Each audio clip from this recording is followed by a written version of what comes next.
বাঁচলেও কথা হয় না, বাঁচলেও তুমি, তুমি আমার জীবন, তুমি আমার মরণ, তুমি যা চাইবা তা আমি দিতে বাধ্য। স্ত্রী নামাজি, আবেদা, সলেহা, পরীক্ষামূলকে জিগাইলেন, আসলে চাইলে দিবা? স্বামী বলে হ্যাঁ, চাইলেই দিব। তোমার চাইতে দেরি হতে পারে, আমার দিতে কোনো দেরি হবে না। স্ত্রী বুদ্ধি খাটায় কয়, তো আমাকে তালাক দাও। কি দাও? স্বামী বলে কল্লা দিতে পারি, তালাক দিতে বলে তুমি ওয়াদা করছো চাইলেই দিবা, দাও। বলে না, দেওয়া যাবে না। হালকা একটু তর্ক, সমাধানের জন্য যুগের নবীর কাছে রওনা দোনোজন। পথিমধ্যে গিয়া স্বামী বেচারা পইড়ে গেছে, রাস্তায় পা ভেঙে গেছে। নুজহাতুল মাজালিস নামক কিতাবে ঘটনা আছে, সবরের বয়ানে। পা ভেঙে গেছে, স্বামী চিৎকার দিয়া বলে আমাকে ধর, ও আল্লাহ আমাকে বাঁচাও, কাঁদতেছে। স্ত্রী হাতটা ধরে তাকে উঠাইয়া বলেন নবীর দরবারে যাওয়া লাগবে না, চলো বাড়ি। বাড়িতে গিয়া স্ত্রী বলে, এই স্বামী, আমি যে তালাক চাইছিলাম এ কথার থেকে আমি ফিরে গেলাম, উড্ড করে নিলাম। স্বামী কয়, চাইলা কেন? আর চাওয়ার পরে আবার উড্ড বা করলা কেন?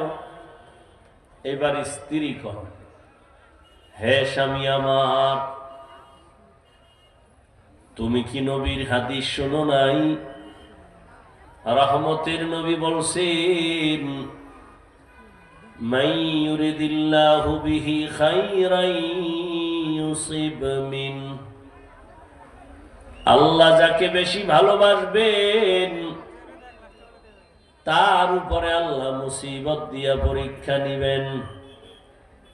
আমি আমার মা বাবার মায়া ত্যাগ করে তোমার সংসারে চলে আসছি, এত বছর আমি তোমার ঘর কাটাইছি, একটা কোনো মুসিবত দেখি নাই, কোনো কান্নার আওয়াজও পাই নাই। বুঝা গেল যেখানে মুসিবত নাই সেখানে আমার আল্লাহর দয়ার নজর নাই, যেখানে আমার আল্লাহর কুদরতি দয়ার নজর নাই ওই জায়গায় কোনো রহমত নাই, যেখানে আল্লাহর কোন রহমত নাই আমি বান্দিও সেখানে নাই। এই জন্য তালাক আমি চাইছি, কিন্তু রাস্তার মাঝে যাওয়ার পরে তুমি যখন পড়িয়া গেছো, পা ভেঙ্গে গেছে, কান্না শুরু, আল্লাহর রহমত চলে আসছে, আল্লাহ রহমতের নজর দিয়ে তোমাকে মুসিবতে ফালাইছেন।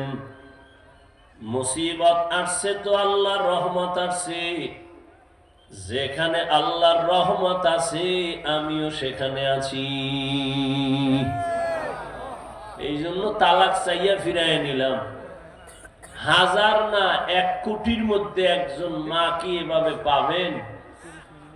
আর আপনি এই মা তো খুঁজেনও নাই, আপনি খুঁজছেন দানা কাটা ভরি।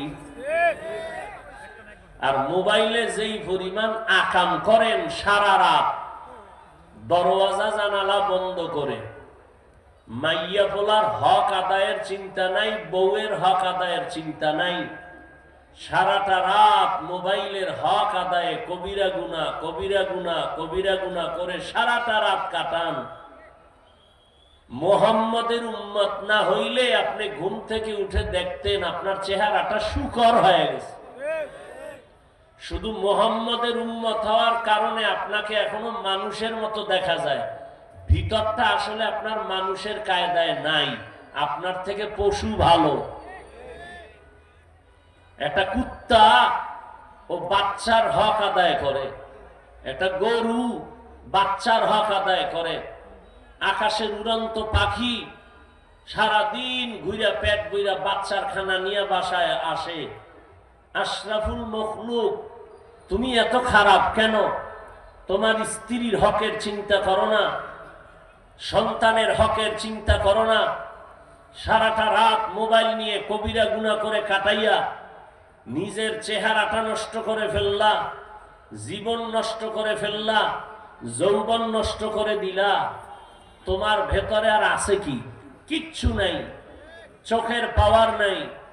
এই মোবাইলকে কেন্দ্র করে তোমার হার্ট দুর্বল, এই মোবাইলের কারণে তোমার কিডনি ড্যামেজ, এই মোবাইলের কারণে তোমার ব্রেন দুর্বল, এই মোবাইলের কারণে তোমার চোখের পাওয়ার দুর্বল, এই মোবাইলের কারণে তোমার লেখাপড়া ধ্বংস, এই মোবাইলের কারণে কত যুবক মায়ের সাথে গাদ্দারি আর বেয়াদবি করেছো, এই মোবাইলকে কেন্দ্র করে বাবার সাথে কত সন্তান বেয়াদবি করেছো, এই মোবাইলকে কেন্দ্র করে কত ছাত্র শিক্ষকের সাথে বেয়াদবি করেছো, এই মোবাইলকে কেন্দ্র করে কত মুরব্বীর সাথে গাদ্দারি করেছো।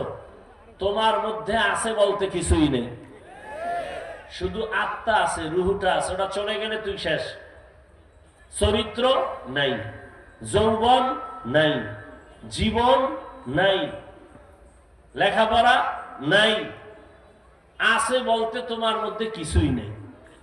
চেহারার দিয়ে তাকাইলে মনে হয় কি আর বলবো, ভালোর জন্য বলতেছি, মনে বড় কষ্ট। অথচ তোমার মতোই তো যুবক, আলিফ বাতাও পারে না, স্কুল কলেজে পড়ে, চাকরি করে, ব্যবসা করে, 5 ওয়াক্ত নামাজও পড়ে, দাড়িওয়ালা, এরকম নাই।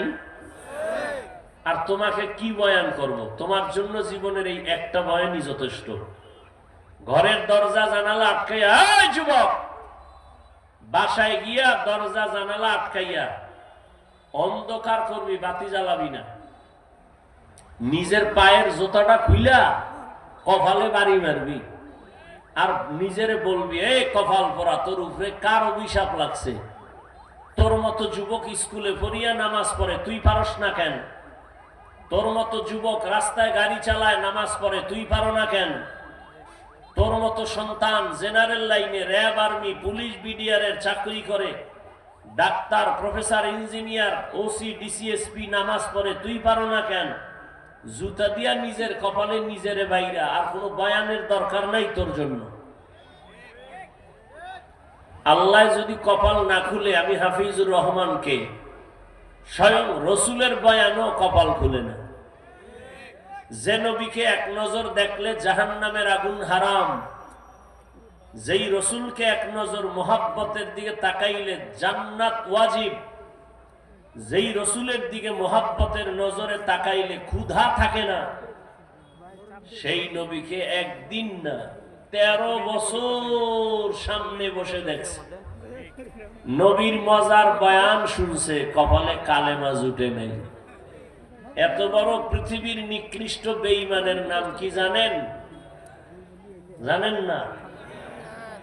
এর নাম কপাল।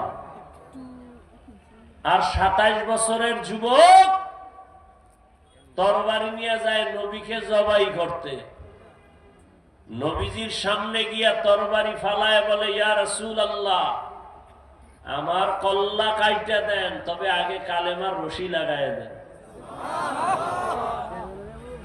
13 বছর নবীরে দেখাও কালেমা পড়ে না, আর তরবারি নিয়ে নবীকে জবাই করতে গিয়া কালেমা পড়ে 27 বছরের যুবক।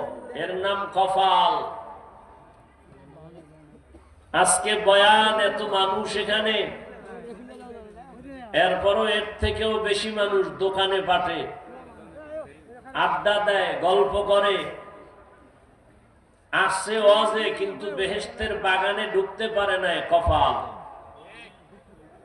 আর একদল প্যান্ডেলে ঢুকছে, কিন্তু কলবের দরজা আটকায় রাখছে গজবের মোবাইল হাতে লইয়া। এ যারা মোবাইল হাতে নিছো, তোদের কপাল একটারও ভালো না। আল্লাহ হেদায়াত দান করুন। কলবে বয়ান ঢুকবে না, এটা নিশ্চিত।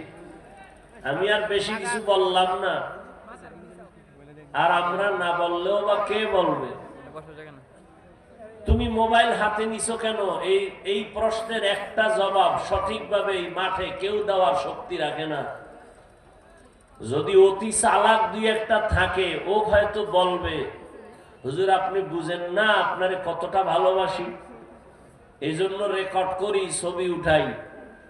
আমি যে তোমার এই প্রশ্নটার জবাব দিতে পারবো না, তুমি এমন বোকা আমাকে ভাবো কেন? এবার আমার প্রশ্নের জবাব দাও। তুমি 200 হাত দূরে বৈশা মোবাইল নিয়ে ছবি তুললে, রেকর্ড করলে, সুন্দর রেকর্ড হবে? কথা কয় না, হবে? বরং তোমার কাজটা পিওর ভাবে মিডিয়াওয়ালারা করতেছে না? সকালবেলা এখান থেকে ডাউনলোড করে নেওয়া যাবে না? কথা কয় না। এতটুকু বুদ্ধি না থাকলে কচু গাছ খুঁজো, তোমার মরা ভালো। লজ্জা শরম না থাকলে, আমার মায় কয়, যারে কথায় ধরে না ওরে জারুর বাড়িতেও ধরে না। আমার মায়ের ছোটবেলার থেকে বলতো, এই যে কইতেছি না, ও খুব বাহাদুর হয়ে বসে আছে, ও মনে করে ও কানের উপর দিয়ে একটা মাছি চলে গেছে। হুজুরদের কথা কি সব মানা লাগেনি? কপাল পোড়া, ছবি তোলার জন্য পাগল। এদিন এক চোরায় কয়, কান্দে হাত দিয়া কয়, হুজুর একটা সেলফি যদি আল্লাহ উসিলায় মাফ করে। কত বড় বেয়াদব আপনি চিন্তা করতে পারেন? অনেকে আমার সামনে হাত দেয়, সালাম দিবে, তা আমি বেশিরভাগই চেষ্টা করি হাতটা আটকায় রাখতে, কারণ এখন তো সালাম নাই, স্টাইল একটা ছবি উঠাইব, তা এই সালামে তো সওয়াব নেই। ও তো সালাম দেয় নাই, ও ছবি উঠানোর জন্য হাত বাড়াইছে। আল্লাহ হেদায়াত না দিলে, যে বললাম, নবীরে 13 বছর দেখাও কালেমা পড়ে না, আর 27 বছরের যুবক নবীরে জবাই করতে এসে কালেমা পড়ছে, এর নাম কফা। 24টা ঘন্টা মোবাইল লইয়া মরে, খোদায় কানে দইরা বেহেশতের বাগানে নিয়ে আইছে, এই টাইমটা মোবাইল ছাড়া থাকতে পারে না। কফাল কেমন পড়া পড়ছে!